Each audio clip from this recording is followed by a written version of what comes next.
Hey gang, Jeff Horowitz with Dentists in the Know here at SMILECON. It's been an exciting time. We've seen a lot of great friends. I'm with, of course, my besties as always, Dr. Jennifer Bell and Dr. Chad Duplantis. But we have a very, very special guest with us today too. His name is Mike Buckner. He's an executive vice president at Pearl. More importantly, he is an old, dear friend from the dental industry. Mike and I, and I know Chad, Jennifer, you've both known Mike for a long time. No better human being in the industry. I say that with full honesty. Yeah, awesome. no, I know. I truly do consider you a dear, dear friend. And we're just so excited about the technology that Pearl is bringing to the forefront. I mean, everybody is talking about artificial intelligence. That's become the buzzword. And I think some people are afraid of it, but what people need to understand is that we should be embracing this because it's making us better clinicians. It's actually identifying more things that we have missed over the years. So tell us about your journey with Pearl and you know, just how this all started for you and where you see it going. Oh, absolutely. Well, thanks for having me on here. And yeah, so I've been with Pearl now coming up on about 2 years. And at the time, I was actually doing some consulting with some dental companies, and I found out about Pearl. And you know, I had been a part of a couple other dental startups in the past, some dental tech companies, and helped grow those. And I thought, you know what, I'm done. Like, you know, the startup, it's a grind. It's a lot of work. Mm-hmm. And when I found out about Pearl and what they were doing, I knew that this was going to change the industry. I got really excited about it, and so had to be a part of it. And it's been really exciting bringing a new technology into dentistry that still, you know, we had FDA clearances in end of February last year, beginning of March, and we're just scratching the surface, you know. So it's exciting. Hey, Mike. Oh my God, I'm always like, this one time at band camp. You remember that time that you called me and you're like, "Hey, Chad, you want to try Pearl?" I do. That was awesome. That was cool. That was awesome. He's really good. Cool. Yeah. But real talent behind the show. So all kidding aside, Mike called me a while back. Yeah, it's awesome. It's really cool. So stupid. Yeah. But yeah, Mike called me a while back and was like, "Hey, you know, I'd like for you to try this in your office." And he gave me the pricing and everything, and he says, "You know, I just want you to give it a go for a few days, and I want you to see what you think, kind of give me the good, the bad, the ugly." So anyhow, I will say the first thing that happened was it was an incredibly quick onboarding process. It was very easy. It was like, you know, we talked on the phone, we had a short phone call, they logged into the system, and boom, that's ready to go. Yeah. Then, you know, it was like, okay, log in. Well, the software that we use, which is Curve, has a little click button that says, you know, Pearl Second Opinion. You click it, it opens up another screen, and then you're in the AI. I realized within one day how much I needed it.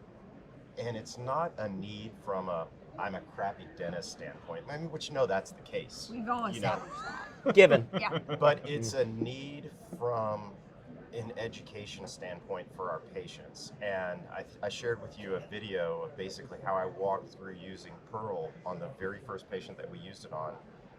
And I'm blown away. And one of the things that I've noticed is that every day it gets better. Yeah. And I'm just assuming that that's kind of what AI does.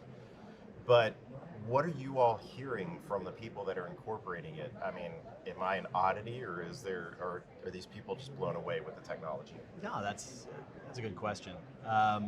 There's a lot of misconceptions. I mean, AI, we hear about it every week. We hear about it in the news. Chat GPT, there's a lot of misconceptions, a lot of excitement, and a lot of fear. And it's interesting because, you know, we'll talk to some dentists that say, why would I ever need AI in my practice to help me look at X-rays? I've been doing it for years. I don't need the help. I'm good enough, you know, as is. Where I would challenge that is we're in kind of the day and age where it's not necessarily about what you think. It's more about what your patients think. Your patients want to know what you're doing to basically provide the highest standard of care in the practice. Now, the reason why AI is so impactful and why I really feel like this is going to change things is because the human eye has limitations on what can be seen on the gray scale. You know, the 30 to 50 shades of gray is about what the eye can see. And with AI and artificial intelligence, it's able to differentiate between 500 and 700 different shades and tones of gray. There's a lot that just can't be picked up by the human eye or is left to human interpretation. And so, you know, I've shared this with you before, but where it really dawned on me was, you know, my wife, she went through breast cancer. She's doing great. But they missed the diagnosis on the mammogram, and they missed it on the ultrasound. And I'm realizing, I'm like, well, of course, there's so much that's left up to human interpretation with, you know, different shades and tones of gray that I'm to the point where I will never let a loved one go get a mammogram that's not backed by AI.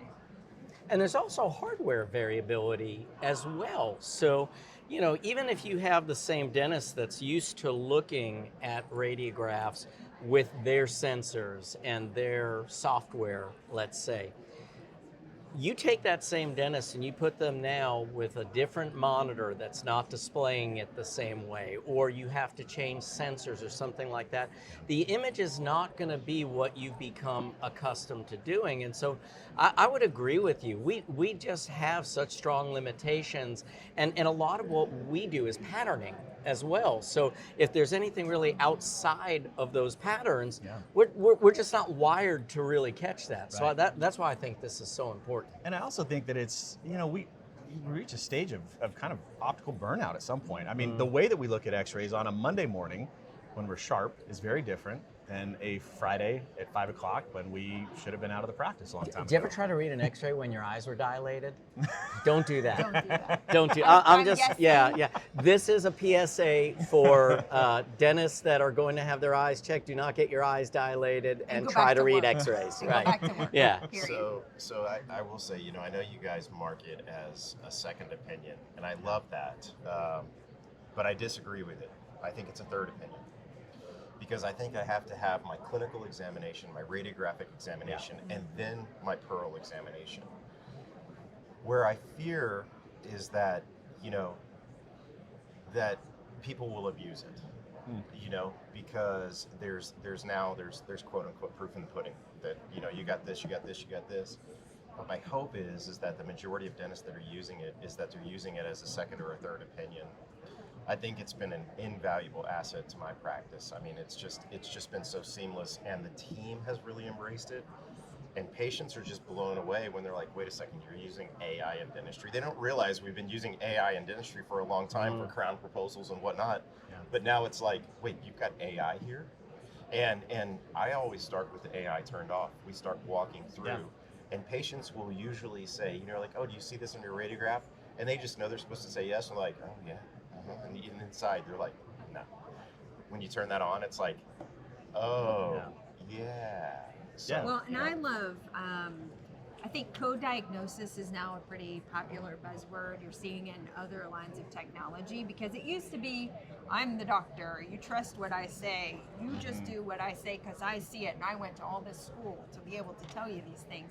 Patients aren't buying into that whole idea of that diagnostic conversation anymore. So I love saying, look, you don't have to be a dentist to see this. You have the radiograph up, supported by the AI, and now you're co-diagnosing their care together. They're participating in that process.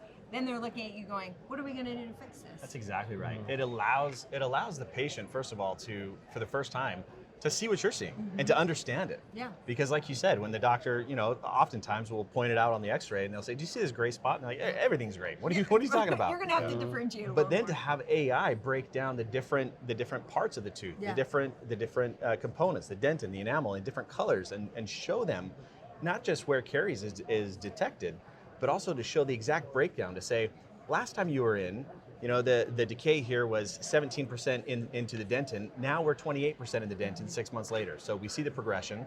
We know where this is going, and It turns that whole watch idea into an actual Absolutely. process. Because otherwise it's like, I'm going to try to compare two different images Yeah. and maybe I'll be able to pick up the differentiation on the grayscale that we've moved a little bit further. And I will say, just to make sure that it's clear, the AI is not there to diagnose, No. right? It's there to basically say, based upon the pixels that are seen here, there's a high likelihood that we're detecting caries within this area. It's always up to the dentist and to the provider. And in fact, there's an edit button there that in case you look at it and you say, well, based upon the angulation of this x-ray, I want to delete this one off or change this before showing the patient, you can absolutely do that. So I want to take this in a slightly different direction because one of our good friends, Dr. John Julian, and during his presentations, he's an educator as well. And one of the things that he likes to do is throw sets of bite wings up and then do polls around the room. And I don't want to put you on the spot. I don't know if you have any statistics on this, but the number of dentists that agree on the clinical lesions that need to be treated, not treated, what should be a watch, what should be a do, what is cervical burnout. I mean, you can take a room full of the most educated dentists, and there's a lot of variability there. And actually, I love when he does that, and I think that's one of the biggest arguments there is that, we need to take some of these other biases out. And I like to tell stories with my patients to make them understand why we invest in certain technologies. So, Mrs. Jones, we know that, I'm very good at reading these x-rays, but we also know 15 to 20% of the time, we're gonna miss something just because of a change in the contrast or for whatever reason. And so we've invested in a backup that's gonna use artificial technology to help identify some of those misses. And I think that's such a big part of the co-diagnosis process. But also, the other piece I want to add to that is a lot of young dentists now, they want to prove return on investment before they invest in technology. And what I was blown away by, and even in one of your presentations, Chad, where you do such a good job talking about Pearl, is how many things we miss. How much productivity is actually there already, not diagnosed, but that could be diagnosed and treated.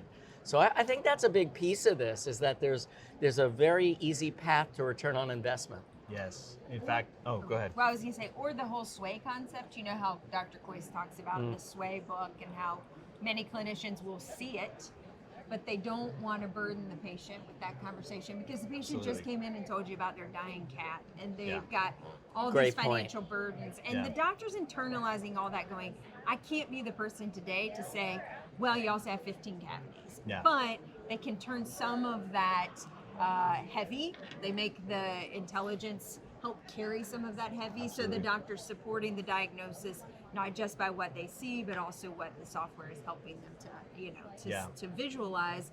And it allows the doctor to get that sway a little bit better managed because we're all guilty and susceptible. That's a great point. So to both of these points, you bring up a really, really valuable point. And in fact, we did a case study around this where we actually took 136 dentists. We had them all review the same FMX and go in and annotate and mark and highlight and then come up with a whole mouth treatment plan with 136 dentists. It was fascinating. There was less than a 50% average diagnostic concurrence.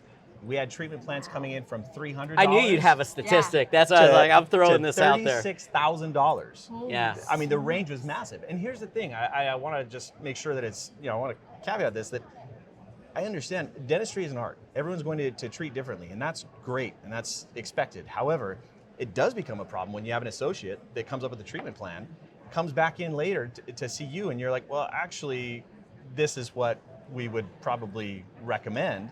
That starts the mistrust, which then leads into your part, right? Yep. Where this tool now allows the dentist to just present the data. Present the data and have that shush moment where you put it up, you're silent, you let them see it all, and then together, the provider and the patient can now come together to decide the best plan of action, knowing that there's not going to be things left off the table, but you're going to leave it really up to them to say, here's what's going on. Now let's talk about how we move forward with treatment. Exactly. I think one of the biggest problems that we have in dentistry is prevention. I think it's talked about. I think it's misused sometimes in the practice, and I think it's ignored a lot of times in the practice.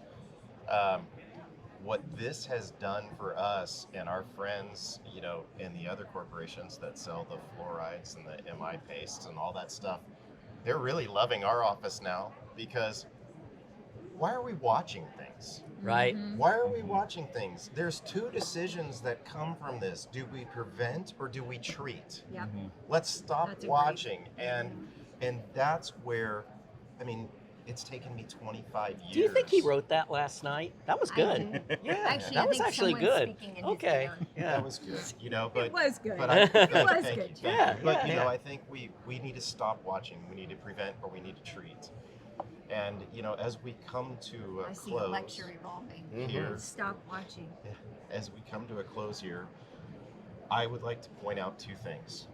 Do you think that Jerry Garcia knew how many shades of gray there were when he wrote the Shades of Grey song? Okay, I don't. And the second thing is that those people that wrote that book, It's a touch 50 of gray. Shades, Yeah, that's crap. If there's There's way 700, more. I don't There's want any part of it. 700. Yeah, Yeah. a touch of gray. Yeah. Oh, A touch of gray. There's Yeah. 700 touches of gray, according Yeah. to Mike Buckner. Yeah. That's going to Yeah. be part 4 or I'm 5. going to have a talk with the rest It of would Yeah, the but be if there were interesting more to than- see AI though in 50 Shades of Grey. Yeah, well, Like, yeah. what would you circle? What would you triangle? there'd be nobody in What would public. you- If Yeah, there were well. if there were too many more shades of gray, there would be No. like everybody would be That's in their why I'm rooms not reading ever books, watching right? that movie, because But I'll they tell don't you, even know how many that title shades will there sell. are. That title will That sell could- movie Yeah. tickets. Yes, it will. yeah. Yeah, it Yeah. will. All right, folks. Well, thank you very much. Mike, Hey, dude, you know we love you. Great Thank to have Yeah, you, brother. awesome. Always a pleasure. appreciate it. Yep.